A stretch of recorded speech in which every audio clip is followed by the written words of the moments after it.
Hello, welcome to प्रथम आयस। तो इस पार्टिकुलर वीडियो में हम लोग बात करने वाले हैं लॉस एंड डैमेज फंड।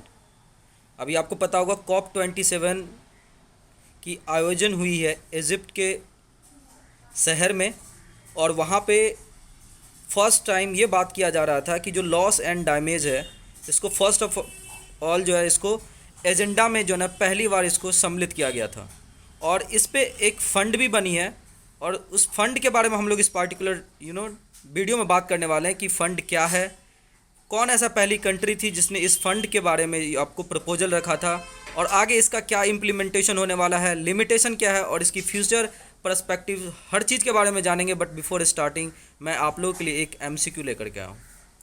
इसी COP27 के साइडलाइंस पे एक important climate shield fund launch हुआ है। आपको बताना है कि ये फंड जो है ना कौन सी कंट्रीज, कौन से नेशंस के ग्रुप जो है ना इसको लॉन्च किया है। तो प्लीज़ हमें कमेंट बॉक्स में बताइए, साथ साथ मैं आपको इसका एक्सप्लानेशन वीडियो के एंड में दे दूंगा। तो चलिए चलते हैं बिना किसी देरी के हम लोग अपने डिस्कशन की तरफ।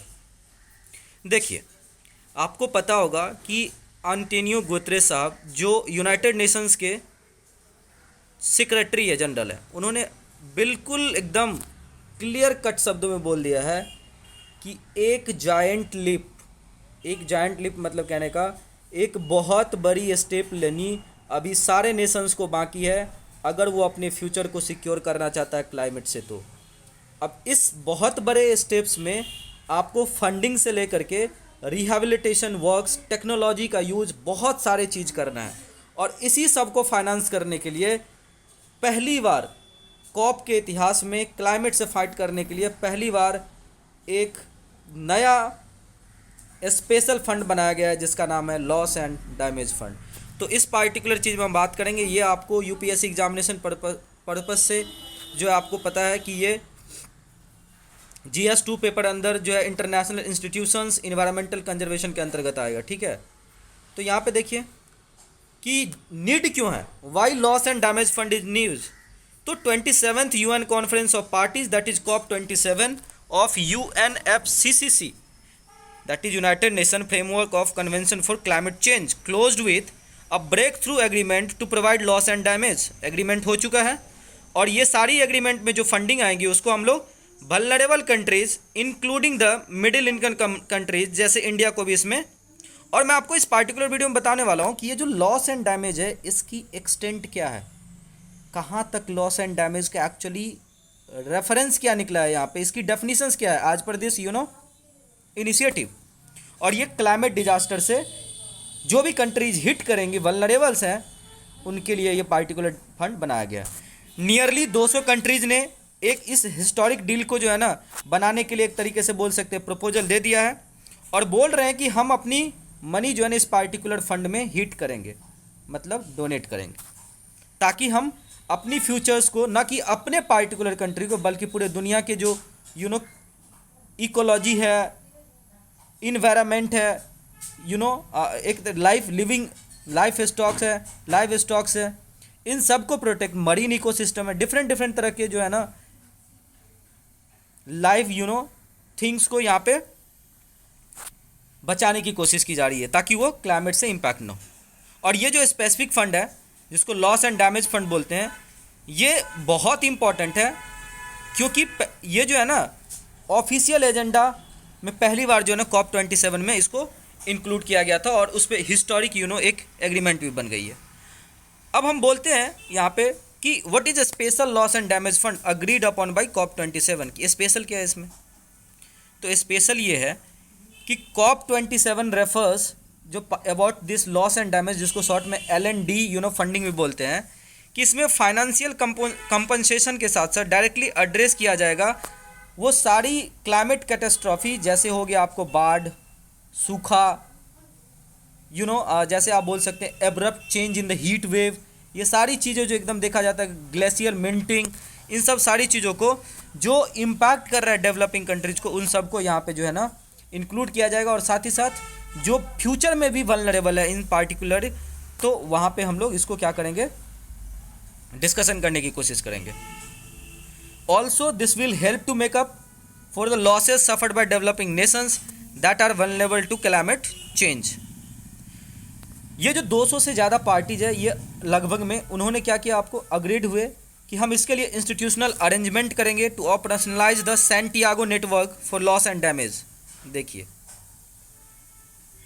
कुछ दिन पहले मतलब COP25 it was held in the Spain Santiago, वहाँ पे सेम तरह के एक फंड बनाए गए थे, that is Santiago network for loss and damage to catalyse technical assistance to developing countries that are particularly vulnerable to the adverse effect of climate change.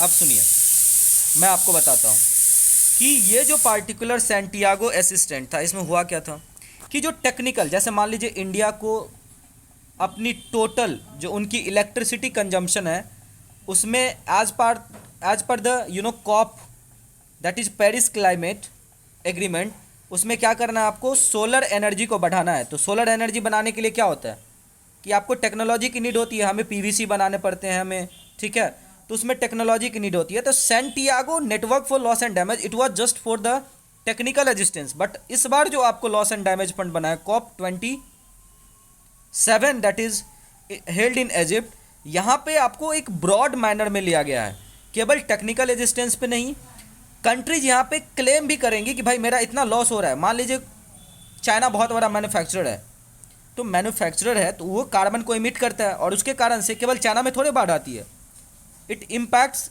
Different countries.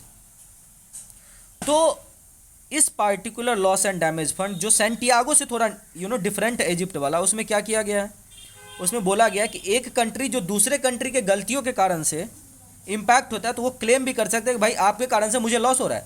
जैसे अभी रसिया ने यूक्रेन पे अटैक किया तो Ukraine claim करेगा, भाई अगर यही चीज़ क्लाइमेट से होता तो क्लेम करता है कि भाई रसिया आप मुझे इतना पैसा दो। तो ये सारी चीज़ें यहाँ पे डिस्कशन होने वाली है। अब हम बात करते हैं सैंटियागो नेटवर्क में और भी चीज़ें क्या होती है। देखिए, the vision of Santiago network is to categorise the technical assistance of relevant organisations, bodies, networks, experts, और साथ साथ हम इम्प्लीमेंट करेंगे उन सारी रेलेवेंट अप्रोचेज को लिए जो क्या करेगा, आपको मिनिमाइज करने का कोशिश करेगा, एड्रेस करने का कोशिश करेगा, किस सब चीज़ों को, क्लाइमेट चेंज की चीज़ों को, चाहे वो लोकल लेवल पे हो, नेशनल लेवल पे हो या रीजनल लेवल पे हो, ठीक है, और specially in field of vulnerability, like जो कंट्री वल्नरेबल है, ठीक है। ये जो COP25 था ये मैड्रिड स्पेन में पार्टीज ने इस्टेब्लिश किया था सैंटियागो नेटवर्क, और COP26 ये ग्लासगो यूके में हुआ था, जहाँ पे जो है ना हम लोगों ने डिसाइडेड किया था कि जो सैंटियागो नेटवर्क COP25 में बना था उसको हम किस तरीके से जो है ना फंक्शंस करवाएंगे, और सारे कंट्री को हम लोगों ने बोला था कि भाई आप इस पर एक रिपोर्ट भेजो जो भी। अब मैं एक एग्जाम पर्सपेक्टिव से आपको पॉइंट बताने वाला हूँ। 2023 में COP27 होगा आपको UAE में, that is United Arab of Emirates में। अब हिस्टोरिक क्यों है लॉस एंड डैमेज फंड, तो सबसे पहली बात यह है कि ये जो है ना creation loss and damage fund COP27 पे जो है ये लगभग 3 दशक पुराना मूवमेंट है, और फर्स्ट बार इसको इनिशिएट किसने किया था, तो island nation of Vanuatu and alliance of a small, याद रखिएगा वानुआतू, ये आइलैंड नेशन है वानुआतू, और कुछ और भी छोटे स्मॉल आइलैंड स्टेट से उन लोगों ने एक तरीके से मिल करके इसको स्टार्ट किया था 3 दशक पहले, और आज जा करके उन लोगों का सपना पूरा हुआ। हालांकि अभी इसमें लिमिटेशन भी मैं आगे देखने वाला हूँ, ठीक है। और ये डेडिकेटेड फंड है to compensate the most vulnerable developing countries that are already bearing the brunt of climate change linked natural disasters. जैसे आपने साउथ अफ्रीका की कुछ कंटिनेंट, अफ्रीकन कंटिनेंट ले सकते, इवन यूरोप की कंट्रीज में इस बार आपको जो है ना देखने को आया सूखा, पानी नहीं मिल रही थी इंग्लैंड में, लंदन में पानी नहीं मिल रही थी, चाइना में आपको इतना सूखा आया है, पाकिस्तान में रिसेंट में ही आप देखिए इतना बाढ़ आया है। तो ये सब चीज़ें जो है ना कहीं हमें एक तरीके से सोचने वाली बात है। नेपाल में आए दिन आपको देखिए भूकंप आता रहता है, इवन इंडिया के भी नॉर्दर्न बॉर्डर पे ये सब सारी चीज़ें हैं। अब as per this loss and damage fund, इसकी डेफिनेशन क्या है, तो देखिए बहुत अच्छा है, आपको ये थोड़ा पढ़ना है यहाँ पे। Refers to impacts of climate change that can not be avoided either by mitigation मतलब आप ग्रीन हाउस गैस के इमिशन को कम कर दीजिए, अपनी डाइवर्जन कर लीजिए। आप अगर इलेक्ट्रिसिटी अगर मान लो किसी पार्टिकुलर पावर प्लांट से जो कोयले को यूज करता है तो आप सोलर पैनल को यूज करो। साथ साथ आपको इसमें एडाप्टेशन जैसे मॉडिफाइंग प्रैक्टिसेस, आपको पता होगा यूनेस्को की जो है ना एक तरह से एडेप्टेड आप बोल सकते हैं, जो आपका साइक्लोन रेडी प्रोग्राम चलता है यूनेस्को का, तो वो एक तरह का एडाप्टेशन फंड है। तो आप केवल मिटिगेशन और एडाप्टेशन से नहीं, साथ साथ आपको एक तरीके से इकोनॉमिक डैमेज को भी कंक्लूड करना पड़ेगा। और इसमें लोगों की जो लाइवलीहुड, इकोनॉमिक डैमेज में मैं ये नहीं बोल रहा हूँ कि केवल आपकी प्रॉपर्टी, इसमें आपको लोगों की क्या डैमेज हुई है, लोग का नौकरी चला गया, बहुत सारे सामान बर्बाद हो गए, लोग की पढ़ाई छूट गई, तो बहुत सारे ह्यूमन पर्सपेक्टिव से भी आपको देखना है। और इन सब के साथ साथ जो है ना, इसमें जो मैं अभी आपको बोल रहा था कि नेशंस को अपनी कंपनसेशन को क्लेम करने का अधिकार दिया जा रहा है। So it is a very wider you can say the climate fund that is being constructed by the all countries of entire globe। ठीक है, तो ये बहुत अच्छी बात है, बट इसकी अपनी एक कंसर्न भी है। कंसर्न ये है कि अभी ये जो फंड बना है इसको एक तरीके से केवल बनाया गया है, इसमें कोई न्यू कमिटमेंट नहीं किया गया है। आपको एक तरीके से इसकी कि किस तरीके से इसमें जो है ना फंडिंग होगी, कौन इसको फंड करेगा, और किन किन को इसको पे किया जाएगा इसमें, तो इस तरह की चीज़ें अभी नहीं हुई हैं। ये सारी चीज़ें COP28 में डिस्कशन किया जाएगा। दूसरी चीज़ है कि COP27 में जो पेरिस क्लाइमेट की एग्रीमेंट की जो नेशनल एक तरीके से डिटरमाइंड कमिटमेंट जो था उसमें कोई चेंजिंग नहीं हुआ है। यहाँ पे फॉसिल फ्यूल को फेज आउट करने की बात नहीं हुई है, केवल ग्रीन हाउस इमिशन को कम करने की बात हुई है। ठीक है, तो ये सारी चीज़ें जो है ना अपने जगह बनी हुई है मुद्दा। और जो मैंने आपको बता रहा था कि जो यूएन के चीफ एंटोनियो गुतेरेस साहब वो बोल रहे हैं कि अभी भी एक बहुत बड़ी स्टेप लेनी बाकी है, वो सारी चीज़ें अभी धरी की धरी है। अगर आप लिमिटेशन को बात करोगे तो यहाँ पे याद रखिएगा, इस पार्टिकुलर COP27 को शर्म एल शेख कमिटमेंट भी बोला जाता है, convention of Sharm El Sheikh convention. और ये only committed to fund being created and leaves discussion for how it will be set, और इसे कौन कौन से लोग फंड करेंगे फ्यूचर में, ये सारी चीज़ें आने वाली COP पे निगोशिएट किया जाएगा। ठीक है, हालांकि कुछ कंट्रीज है जिन्होंने कमिटमेंट किया कि हम इस फंड में देंगे पैसा, जैसे स्कॉटलैंड है, बेल्जियम, याद रखिएगा एग्जाम पर्सपेक्टिव से बेल्जियम का नाम वलोनिया भी है, वलोनिया। तो ये एक डोनेटेड फंड होगा जिसकी एस्टिमेटेड कॉस्ट अभी $500 बिलियन रखी गई है। तो बहुत बड़ी फंड है, और ऐसा इमेजिन किया जा रहा है कि $200 बिलियन पर ईयर के हिसाब से हम लोग क्या करेंगे, इसमें इंक्रीमेंट करेंगे। ठीक है,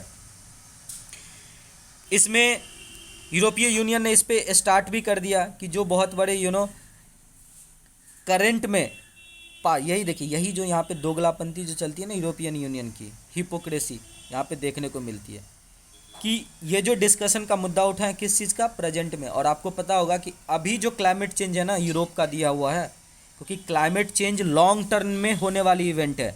आज आप करोगे तो आपको इसका अफेक्ट, प्रभाव 100 साल बाद, 200 साल बाद, 50 साल बाद देखने को मिलेगा, यूजुअली 35 ईयर्स के बाद देखने को मिलेगा। तो इंडिया में 1991 से लेकर के और अभी तक जो है ना हम लोगों ने क्या किया, आपको अपनी ट्रेड पॉलिसी स्टार्ट की। ठीक है, तो उस कारण से बोल सकते हो कि हमारी उतनी बड़ी इसमें योगदान नहीं है, और इवन पर कैपिटा एमिशन पे भी इंडिया की उतनी बड़ी योगदान नहीं है। ठीक है, but apart from that you ने इसको स्टार्ट कर दिया, और इवन वो इंडिया को भी इंक्लूड कर रहा है कि आपकी कंट्रीब्यूशन इस फंड में ज़्यादा होनी चाहिए। तो इन सब जो बातों से स्टार्ट हो चुकी है, देखते हैं कि फ्यूचर में क्या होने वाला है इन सब चीज़ों से। और अगर आप कंक्लूजन में देखोगे तो भाई कोई भी चीज़ें डिबेट डिस्कशन से भी किया जाता है, और ये अच्छी बात है, हिस्टोरिक है कि सभी कंट्रियों ने मिलकर के COP27 में इस पार्टिकुलर कंसर्न को समझा, फंडिंग को समझा क्लाइमेट से फाइट करने के लिए।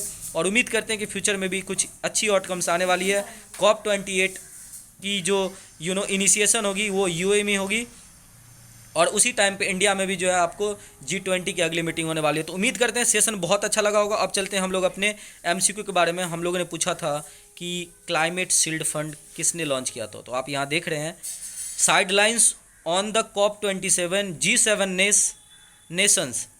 आपको पता होगा कि दुनिया की 7 सबसे बड़ी अर्थव्यवस्था develop are known as G7 Nations.